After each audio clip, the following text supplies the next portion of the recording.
Is what it do. Yeah, you got the pulse report.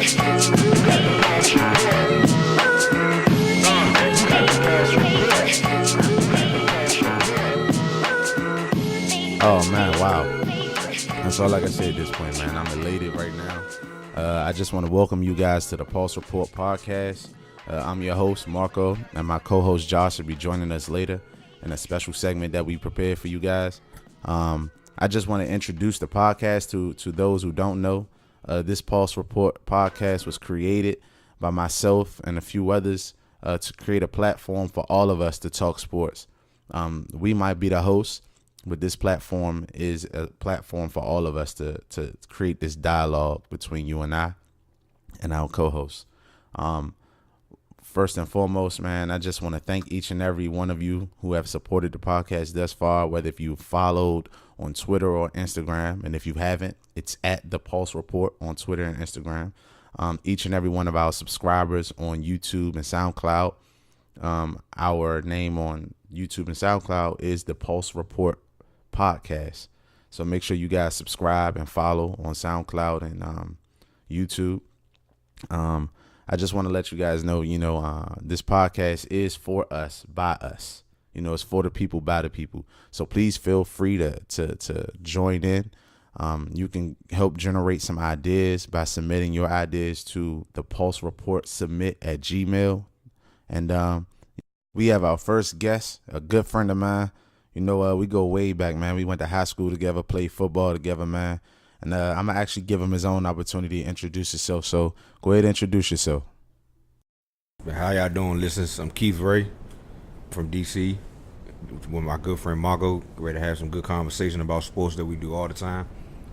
It's a good idea for everybody to get involved, just to show your intelligence and your love for all this sports that's going around us. You can follow me on Instagram at RedDog_the_great. That's REDDOG_DAGREAT. On Facebook, I'm just Keith Ray, last name WRAY. And on Snapchat, RedDog911. Let's do it. All right, man. Appreciate that, man. Man. Y'all make sure y'all give my man a follow, man. He, me and him go at it a lot on social media, actually, which is why I'm actually happy to have him as my first guest. We go at it all the time, whether it be about football, basketball, whatever the case. So, man, y'all make sure y'all give my man a follow, and also make sure y'all follow the podcast. So, thanks for joining us, Keith, man. Definitely appreciate you being here, man. We be happy to have you as our first guest. So let's get right to it, man. TPR. Let's get started. So we're going to jump right into it, man. We're going to talk about the conference finals, man, the NBA, the hottest thing going on right now. Now, for me, I'm a Lakers fan. I don't really have much to talk about. We'll say that for another time. But as we know, the Warriors and the Spurs, didn't go as well as most people thought. Zaza Pachulia. Keith, matter of fact, what you think about that? Do you think Zaza hurt Kawhi Leonard on purpose? Yeah, like I said from the beginning, Zaza's reputation speaks for itself. And like Popovich don't get out of hand a lot, but he took that to the heart. And I wasn't the only one that thought that way. But during the game, about 3 separate times before he actually hurt him, where they went underneath his jump shot. But I mean, it is what it is. We got swept. But if Kawhi was there, I could easily see us winning 2 to 3 games. We may have still lost, but it wouldn't have went the way it went. But he definitely did injure him on purpose. I mean, honestly, we all know the story. I think, the Warriors were probably going to lose game 1, more than likely. But I do think that may have only been the only game they won. It would have been hard for the Spurs to beat the Warriors 2 games in a row at Oracle. And then the Spurs are actually a better road team than they are a home team. And these are facts. So I can't really say, it would have went a different way even with Kawhi. I think the adjustments would have been made. It was finally some competition for the Warriors, so they might have been caught, on their heels. But we know how that story went. But, that is what it is. But let's talk about the Eastern Conference Finals with LeBron James and the Celtics, man. Now, shout out to my frat brothers, man. I lost a $20 bet. I bet that the Celtics would at least win 2 games. Now call me crazy, right? Call me crazy. But I definitely thought the Celtics would win 2 games. Of course, with Isaiah Thomas going out, that kind of really let me know that I was going to lose the bet. But the Celtics shocked. I did say the Celtics was going to shock the world.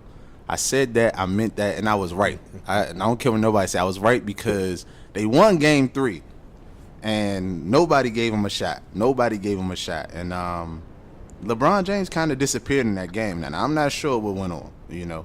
But, I mean, what do you think about that, Keith? You know, what do you think what happened in Game 3? How did the Celtics walk away with that victory? I mean, watching that game, it looked like a team that was the Cavs was bored, and it seemed like the only way that the Celtics could give them a chance to get a chance to win was if LeBron played a terrible game, and he definitely did. He couldn't hit anything. But it looked like he didn't care though. Not only did he play a terrible game, he just looked uninterested. Like he had better things to do that day. And that's a problem with LeBron. Sometimes he gets bored, but that's exactly what it was. It was all mental. It wasn't even anything else. He was just disinterested with the Celtics. There's nothing the Celtics could do if the Cavs are playing halfway decent, and it showed. And the Celtics is the type of team that's young. Their heart outweighs their talent. So with them being so gritty and mean and nasty and straight dogs, that's the only reason they was able to get that third game. Just like Ty Lue said, it's hard to defend a team that you don't know who's going to get you that night, especially when they're all close to each other. I mean, that sound good, but it's not like the Celtics got a bunch of all-stars on their roster. They don't. You know? So it's not like you got to really. It's not like you playing a Golden State or a Cavaliers team that has more than one all-star on the team. I mean, these are just they're some gritty guys. You know, they play for Boston, but I mean, it's not like outside of Avery Bradley. You know, it's not too many other players on that team that's going to give you 25 points in a game. Yeah, that's true. But that game. Unless you're the Wizards, then Kelly Olynyk might go crazy on you. But yeah, I mean the Celtics just aren't really, they're not really that type of team that kind of put that fear in your heart where you have to say you don't know who's gonna kill them on a certain night, man. I don't know. Cleveland scares me sometimes because I don't think that they don't show up when they need to. Like you said, they get bored, and I think all good teams get bored when they feel like they have the series under wraps. But I'm not sure what's going on because LeBron James is the best player in the world. Let me say that out there right now. I'm not a LeBron James fan, but I do believe he's the best player in the world and has been for multiple years. But I will say, is it safe to say that Kyrie Irving is the closer on the team? It depends on what you're talking about as closing. Like, I've always... Closing is fourth quarter, we need a bucket. Who we going to? It depends because every situation is different. Like, if you telling me... The situation is winning. But if you telling me like it went down Game 7 where Kyrie just patted Steph Curry down and hit a tough three. No, but hold on. That's cool. Right. He can do that. No. That's great. But I'm not talking about a possession. I'm not talking about who you go to in one possession. I'm talking about who changes the flow of the game. I mean, like we saw it in what was that, Game 5? When Kyrie went completely crazy in the third quarter. LeBron was, again, dragging his feet. Mm-hmm. And Kyrie Irving, he went bananas in the third quarter. In a game in which they were losing by halftime. So, personally, I think Kyrie is the closer. LeBron is the best player. There's no doubt about that. But I think Kyrie Irving is the one player that has to get going. Like, LeBron could be having a good game and the Cavs could still lose. Kyrie Irving has to get going. And he has to get going in all the right moments. And those moments just seem to come when they need a bucket the most, or they need to turn the tempo or change the flow of the game. Like, he's the player that he does it. I don't think it's LeBron. That's just my personal opinion. That goes back to, like, how the NBA is just built. Like, in the last seconds of a game, you're rarely going to get a layup. It's not going to happen. And even if you get to the lane and you get fouled, they're not going to call it. So you have to be a tough jump shot maker to close a game out in the last possession. And Kyrie is definitely that. That was what was knocking LeBron. With Kobe, he could definitely do that all the time. Shout out to Kobe. Melo could do that all the time. Paul, it's endless guys that could just hit tough jump shots. And LeBron had a problem doing that. But if you tell me, LeBron is like 13 years in the league, bro. Like, how is he not able to hit a jump shot, man? He can hit the jump shot. But what I'm saying is, more than likely, if you telling me I need this jump shot hit, I'm going with Kyrie because he can hit a tough one, he get a wide open one. LeBron really got to be in a good rhythm to hit jump shots, and when he's hitting jump shots, that's when it's deadly. Yeah, but a regular day, he's not going to be just hitting jump shots. Kyrie Irving in the finals of Game 7 last year said he had into his Mamba mentality. Yep, definitely. And I can appreciate that, man. I shout out to the Lakers, man. Shout out to Kobe, man, and the Lakers franchise. But again, man, I think, like I said, I think LeBron is the best player in the world, and I don't think that's up for debate. But I do think Kyrie Irving has emerged as the go-to guy, and not to say that LeBron can't be the go-to guy, but it's sort of a trend now. We saw it in Miami. You know, when he first got to Miami, it was all about who was going to take the last shot.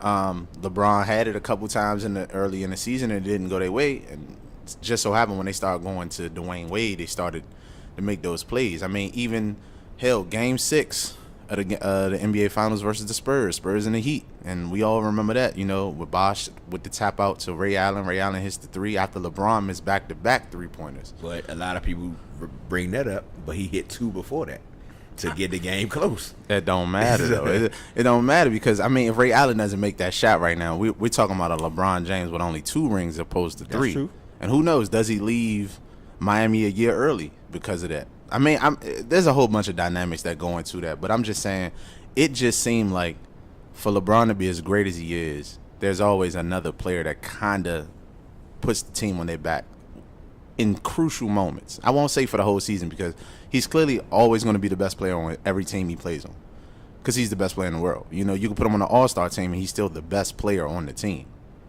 So it's just hard to look at when you have people like Kyrie Irving that makes these spectacular plays or go on these spectacular runs and you don't acknowledge him. But speaking of Kyrie Irving, that kind of brings me up to my next subject. John Wall is a very good point guard.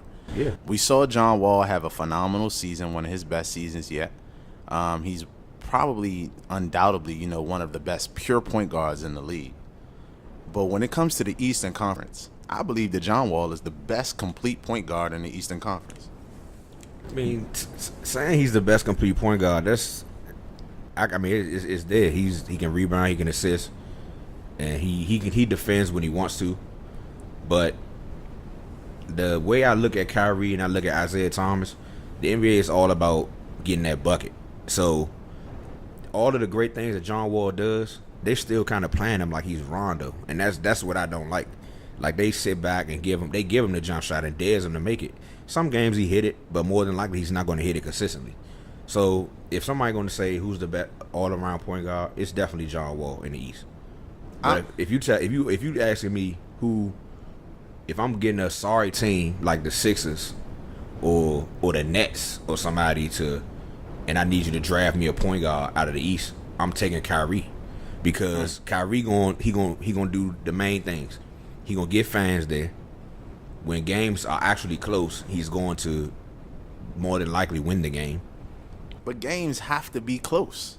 If John Wall's on a sorry team, I don't think the game's going to be close at all, because he needs. It depends on what type of sorry team we talk. I mean, if we put him on a sorry team with some shooters, then he can make a case for a good game. I mean, because if guys can shoot the ball, I think the biggest struggle with the Wizards was you had okay shooters. I mean, yeah, they okay. Otto Porter had a good year. You know, Bradley Beal is who he is. And Markieff Morris is who he is, but they're not prolific 3-point shooters. Definitely not. So I think if you put John Wall on a team with at least, you know, good 3-point shooters, he can get them in any game, as long as he has one other player that probably can penetrate to the basket. But the thing about Kyrie Irving is, yeah, he can probably get you 30, but we've seen it in the league. I mean, we've seen the T-Max or the 05 Kobe's. I mean, we've seen people that can just go out there and get buckets, but it doesn't translate into success. But and that's what I'm saying. Like I said, if you give both of them a very terrible team with average players, you don't have really good shooters, you don't have good individual scores, you know what you're gonna get out of Kyrie. I'm taking John Wall. Get them buckets. I'm taking John Wall because I mean, Kyrie is a good scorer. I don't think he's, you know, super deadly. It's not like he's shooting 49% from the field or anything like that. I mean, he's undoubtedly one of the best scorers in the league. I won't take that away from him, from the point guard position, that is. I mean, it's a point guard league when you think about the Russell Westbrooks, the Damian Lillards. Yeah. I mean, guys get buckets. But again, that doesn't translate into success. And I just think John Wall is the type of player that makes his teammates better. You know, some of these players that LeBron have played with haven't been the best players on any team, but he has the ability to get them open shots. And if you're just a knockdown shooter, and you playing with a guy that can penetrate and draw the defense in and get you an open shot, you're probably going to benefit more from that than having a guy that can just simply get a bucket. Because, I mean, look at Carmelo Anthony. One of the best scorers, when it's all said and done, he's going to be one of the best scorers in NBA history. Yeah. But he could never get anybody else a shot. No. So, you know. But that's good that you brought up Melo, because Melo, I look at Melo and John Wall sort of the same, and know they're nowhere near as good as each other as far as offensively, because Melo was crazy offensively at a point in his career. But the way I look at good players, what can you do if you don't have the basketball on offense? John Wall cannot help you if he doesn't have the basketball. He got to dribble the whole time, and then he can get somebody a bucket. He can get him a bucket. But if Bradley Beal has the ball, John Wall don't help the team. He just stands there, and you can help off him because he can't hit a three. He can't hit a jump shot. That's a good point. So that's why I say, like, if I take Kyrie and put him with the Wizards, it's not going to be that successful, because the way they built the Wizards is to complement Wall. They got a couple dudes with attitude. They got Gortat. Everybody complains about Gortat, but I like Gortat. He can catch, he can finish, but he does have terrible moments. He has terrible defense. That's true, but he's never been a really good defender. He hasn't. But I mean, anybody that's 7 feet, and I mean, he's kind of strong. Yeah, he's strong. I mean, he does at least what he's paid to do, because I mean, his contract is pretty good, but it's not crazy. I mean, he could be a lot better. No, I mean, it's not crazy compared to what people are getting now. When he got his contract, it was crazy. Yeah. But, I mean, he's a solid basketball player. I'm not denying that. I just think, I don't know, man. Honestly, John Wall and Kyrie Irving could both improve their games a lot better. Definitely. You know, John Wall definitely needs to get a more consistent jump shot. Kyrie Irving probably could. I mean, we've seen games where Kyrie Irving has maybe got 10 assists or something like that. So I think he could do that a lot more often. I mean, if he could take the pressure off LeBron to not have to be the facilitator all the time, then, you know, I think the Cavs will probably be the best team in basketball, to be honest with you. Although right now I think the Warriors are the best team, which let's talk about that. I mean, so we know who's in the finals. We have, for the third year in a row, we have the Warriors and the Cavs. But this time there's this one guy that's going to be playing in the finals this year that I think changes the dynamics of this thing, man. Who's this guy? I want to know who he is. Well, he's a guy that grew up in the D.C. area, in the Sea Pleasant area to be exact. Wears number 35. Formerly played in Oklahoma City. Most people know him by Kevin Durant. Have you ever heard of him? I'm pretty sure you've heard of him. I mean, scoring titles, you know. KD is definitely probably the second best player in the league. Some people say third, but that's cool. Behind who? But they still say Kawhi. Because of the way he can affect the whole game. It's hard to argue that this year. Yeah. I'll give you that. If you want to throw Kawhi Leonard in there for this year, but the body of work that Kevin Durant has done over the years, I don't think you could put Kawhi Leonard over him at that time. The way I would just, it's crazy. I was just talking to a guy about it. Like, they're all saying, like, KD.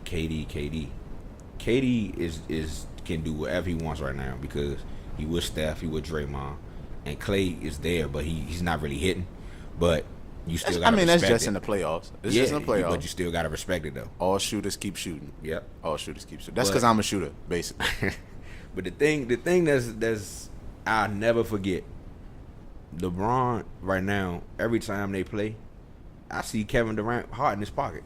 I strongly disagree, it's in though. his pocket. I'm going to tell you why. Do you have numbers to back that up? Because I promise you, the thing about it is, and this is just my opinion, I vividly recall them always playing each other, and LeBron usually gets the W. Yeah. And I can't fault Kevin Durant for that, but Kevin Durant usually does have about 30 points. He can wake up and get 30. That's true. He can wake up and get 30. That's true. But and that's why I don't think his heart is in his pocket. Now, if you want to talk about maybe when the game is close, who needs to make a play? I mean, it's been a while since we've seen that, because I mean, it was hard to determine this year, because that first game, I mean, he was going crazy on Christmas. Yeah. We all know what happened. We know the narrative. Kyrie Irving, the kryptonite to the Warriors, happened again, and he hit the shot on Clay this time instead of Stephen Curry. And Kevin Durant was supposed to get the last shot. It looked like they may have let a call go or two. But needless to say, he didn't even get an opportunity to kind of, end the game the way he probably would want to end it. Who knows if he would have made it or missed it. But then the next time they played him, they beat him by like 30. So, But I mean, I said that when everybody was hyping up that second matchup, I said, the Cavs not going to play hard. They don't care. The stage was Christmas, where everybody said these teams went to Game 7 and they lost on a game-winning shot. So Christmas was it. And like we've been talking about, the Cavs take nights off. We all know that, and we don't like it. But they're. But do you take a night off versus the Warriors though? The Spurs, we do it all the time. But the Spurs do it because the Spurs don't really have a rival, and I hate the Cavs when people play it down, whether it be the Cavs or the Warriors, and they say it's not a rival. If you play somebody 3 years in a row in the finals, it's a rivalry. Come on, let's stop. Let's stop with the being. It's a rivalry, of course, but this part of LeBron being so mentally strong, and people say he's not mentally strong or he's not as mentally strong as a lot of the greats, but he does the little things with his teammates that make them mentally strong. So when I guarantee you, before that Christmas Day game, LeBron got them together and was like, even Kyrie and maybe even James Jones, because a lot of people sleep on James Jones. James Jones is always around. Like, he's been to every final. James Jones is stealing money from the NBA. Like, let's make that known. I'm out here just trying to make it. James Jones is out here. I don't even know if he's getting a veteran's minimum or what. But he just seemed that must be his man. He must have let LeBron hold some money back in the day. Because James Jones still is on the NBA roster, and he is terrible. But when the Cavs up 30 or the Cavs getting beat by 30, James Jones will come in the game and hit a 3. He does make it. But who can't do that? I mean, you could probably sign Eddie House right now, and if you down by 30 and put him in the game, he probably hit a 3 or 2. Mike Miller. I mean, all of these guys that coincidentally played with LeBron James already. But I mean, James Jones is taking up a roster spot, in my opinion. I mean, he never gets in the game unless you said, like you said, they're up 30 or down 30, which, why do you have a guy on the roster? There's so many guys competing to be in the league right now, and you got a guy on the team who never gets in unless you up by a million. But, if whenever you see, like, the Cavs have something going on with team chemistry or anything, James Jones is usually at the forefront of it. Are you in the locker room? How do you know this, man? Because people laugh about the things I say about LeBron or whatever, but everything that comes across the internet or an interview or TV with a guy LeBron dealing with it, since he was in 10th grade, I've always paid attention to it. And that goes back to when my stepfather told me, well, man, you heard about this guy in high school. His last name James, and he looked like he related to your mother's side of the family. Shout out to my mother's side of the family and my father's side of the family, James family, Morris twins. Y'all doing it? FOE, just real quick. But yeah, we always had little slight discussions about LeBron possibly being down the line related to my mother's side of the family. So this is where it all comes down. So all of the arguments that I've had with you via Facebook, Twitter, whatever the case, it all comes down to LeBron possibly being related. And honestly, I don't think LeBron is related to nobody, because I promise you, I really believe that LeBron is a scientific experiment gone right. Because nobody in the history of anything has been that strong, that fast, and could jump that high, and been good at the specific, other than Gronkowski. But we see the Gronkowski family. We don't see LeBron. I know LeBron's a scientific experiment. You can't tell me anything else. I mean, the way I connect it, I see Adrian Peterson and LeBron were the experiments. And Adrian Peterson's been hurt before. LeBron has never sustained a true injury. He tore his ACL and came back immediately. But LeBron has never even, like, had a hangnail. Like, we don't even know anything about LeBron never being hurt. And I will give that to LeBron. LeBron is, like, one of the most durable players in the league I've ever seen. Like, for this guy to be that big, that strong, to do that much, he's never really been injured. But I guess that also can go along the lines of how well he flops, though. You could stop a lot of injuries if you flop a lot and the referee's already on your team. But we'll save that for another day. So let me ask you this. Let's stay on topic. So LeBron, KD, they're back in the finals versus each other. We know what happened the first time around. I think he was just a little too young, in Kevin Durant, Mm-hmm. But who do you take in the finals, and in how many games? I'm taking the Cavs, definitely. And it's not because I would rather see LeBron. It's not because LeBron is possibly related to you. It's not because of that. Okay. But it's because I'm looking at who was helping the Warriors the last 2 championships. And their team was ridiculously stacked with players. I think they're on the better right bench. now. I don't think so. I really do. They gave up to get Kevin Durant. He's great. But you lost Barbosa. Right. You lost Bogut. You lost Ezeli. You lost Spates. You lost who's the other point guard? Spates was a part-time player though, But because he caused matchup problems. that's true. But I mean, he spaces the floor. But I Yeah. mean, it was only one player at that time that could go to the rack, and that was Stephen Curry. Which I mean, that's hard to say because majority of his shots are threes. But also, we watched the emergence of Ian Clark, and Ian Clark to me is way more dynamic than Leandro Barbosa. I mean, Sean Livingston is still there doing what he does. Andre Iguodala is still there. I will say the Bogut thing hurt, but Bogut was only a guy that was only putting in 20 minutes a game. I mean, I like JaVale McGee right now more than I like Bogut. Nah, Bogut. It was the little things. Like He's a dirty player though. I mean, they got Zaza Pachulia the same. He does the same thing. I can't stand Zaza. But I don't think Zaza. But Bogut is a little more offensively gifted than Zaza. He could pass well. He could finish well.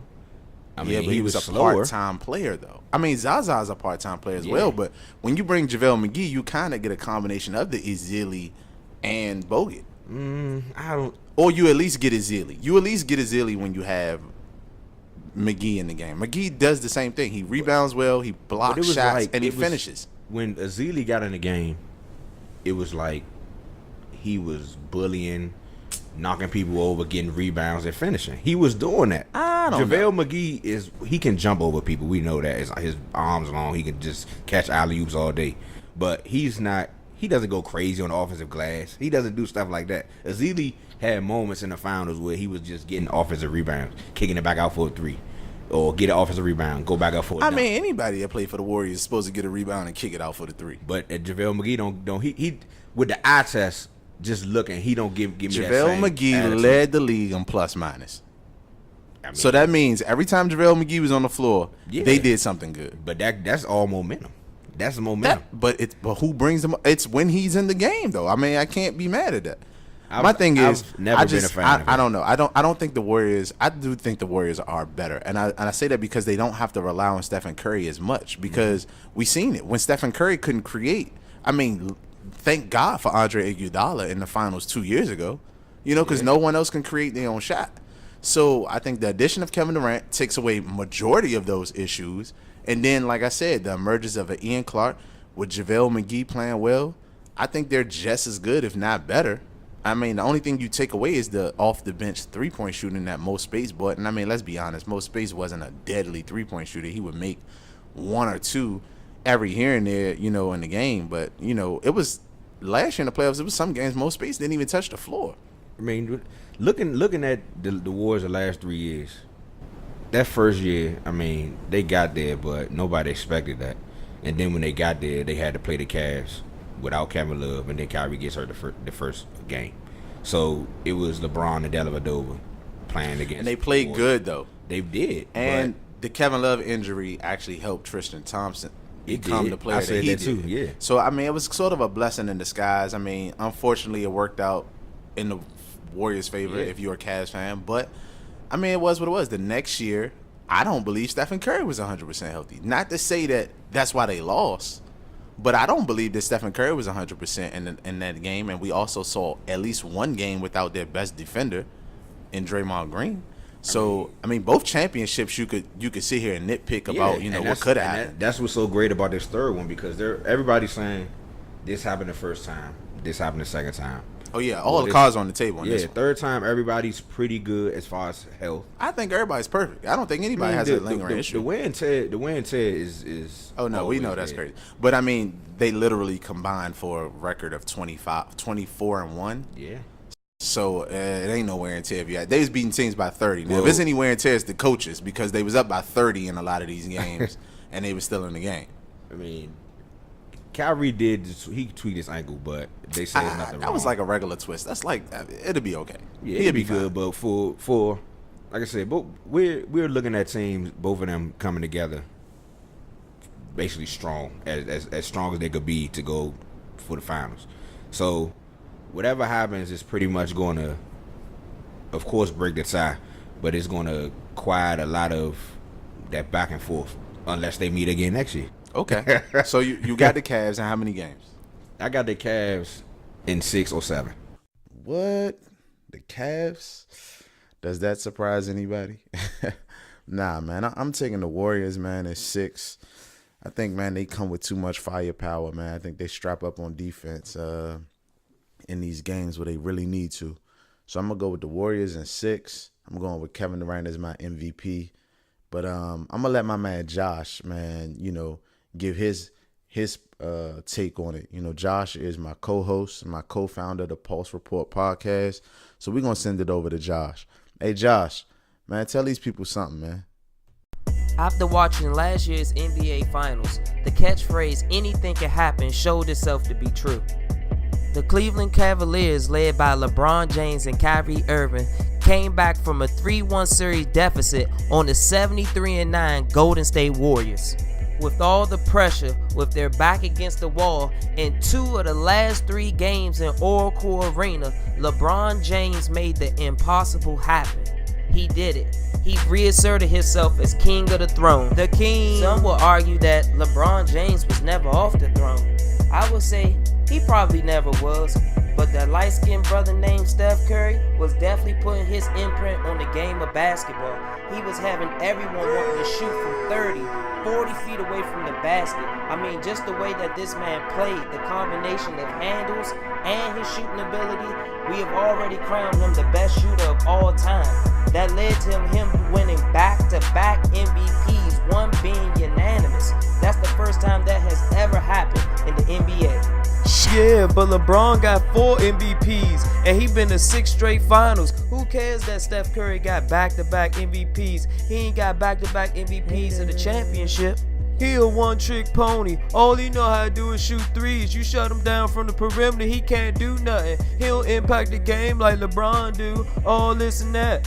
Those how the Cavs fans sound hating on Steph Curry and the Golden State Warriors. But then, this is the Golden State versus the Cleveland Cavaliers. But LeBron got Kyrie Irving. He got Kevin Love, Kyle Korver. He got Tristan Thompson. He got everybody on his team. He got in the East so weak. Oh my God, I could get to the finals in the East. Cut it out. I just sit back and laugh because in this day and age, we never can enjoy what the athlete is doing. We can't just witness and acknowledge that Steph Curry and LeBron James are just 2 significant athletes in the NBA, and what they are showcasing us with is just simply amazing. With Steph Curry hitting 300 threes a season, LeBron James going to 7 straight consecutive NBA finals, let's just sit back and enjoy what these superstars are doing and leading their teams to the promised lands.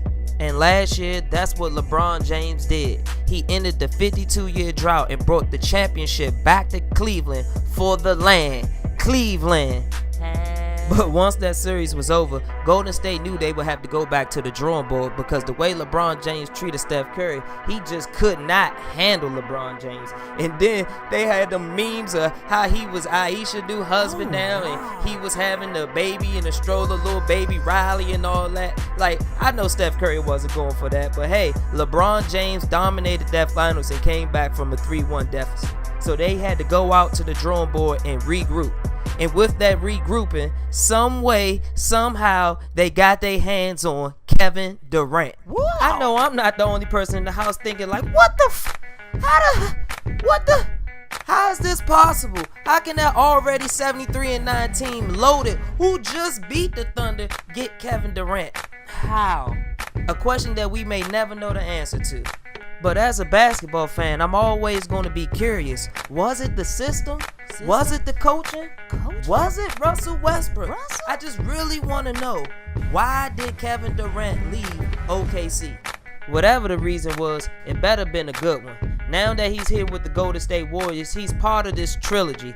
He's part of this big stage of superstars showcasing their talent to see who's the best team of them all. And right now, between the Golden State Warriors and the Cleveland Cavaliers, we're at a tiebreaker. And I want to know, for my viewers out there, who do you got? Will it be the defending champs, the Cleveland Cavaliers? LeBron James chasing that ghost, trying to become the GOAT? Kyrie Irving out to prove that he's not just LeBron James' sidekick, that he's a pit bull and he can boogie how he boogie? Kevin Love finally accepting his role as the third option. Tristan Thompson showing that the Kardashian curse is not true, that you can date a Kardashian and successful things can still happen. And all the rest of the shooters that the Cleveland Cavaliers loaded themselves up with? Or will you roll with the Golden State Warriors, with the Splash Brothers still being there, Draymond still implemented down low, and them adding Kevin Durant? How could you bet against these Golden State Warriors? I mean, last year they was up 3-1 on the Cleveland Cavaliers, and that was with Steph being injured. And as good as LeBron James and Kyrie Irving have been in this postseason, I just can't see them staying and keeping up with the Golden State Warriors throughout a 7-game series.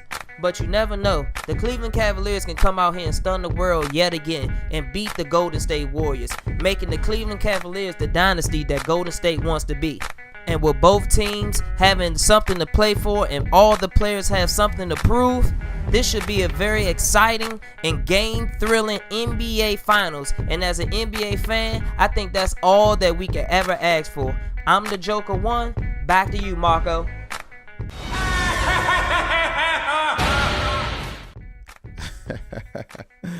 Hey, man, that boy Josh is some character, man. But, hey, I like his take on it as well, you know. But it looked like it's about that time, y'all. I want to bring this episode to a close, man. I definitely want to thank everyone for listening to our first episode, man. Hopefully you was entertained. Hopefully you guys listened closely, because I do want to hear some of your feedback. Again, please do not hesitate to write us at thepulsereportsubmit at gmail.com. Again, that's thepulsereportsubmit at gmail.com. Also, please don't forget to subscribe to the Pulse Report podcast on YouTube as well as SoundCloud. Please follow us as well on your social media accounts, man. Our social media handle is at the Pulse Report on Twitter and Instagram. Those are the only two social media platforms we have. So that's the Pulse Report on Twitter and Instagram. I definitely want to shout out to my man Keith again, man. Thank you for coming through. Definitely appreciate it. It's a big moment, honestly, because this is the first episode, like I said, the inaugural episode, one of many to come. So you guys definitely, man, be on the lookout, man. Make sure y'all follow Keith, man. Tell him your handles again. Yeah, I'm on Snapchat, Instagram, and Facebook. So once again, on Instagram, you can follow me, Red Dog the Great, REDDOG_DAGREAT on Instagram. I'm just Keith Ray on Facebook, last name WRAY, and on Snapchat, Red Dog 911, REDDOG 911. And I appreciate the opportunity, Marco. We need to do this more. Absolutely, man. Absolutely, no problem, man. And I just want to thank you again for coming in, man, and thank you to each and every follower, each and every subscriber, each and every supporter again, man. You all are a part of the Pulse Report podcast family. Shout out to my co-host Josh. And I just want to say, man, thank you, man. We look forward to bringing you guys great content each and every week. And don't forget to subscribe. Again, that's the Pulse Report podcast on YouTube and SoundCloud, and at the Pulse Report on IG and Twitter. And thank you all again, man, for listening. And we got some things coming for you guys, man. We got some special things, man, some giveaways and everything. So thank you to each and every one of y'all, man. And we'll catch y'all next week. TPR, we out. Is what it do. Yeah, you got the Pulse Report. You got the Pulse Report.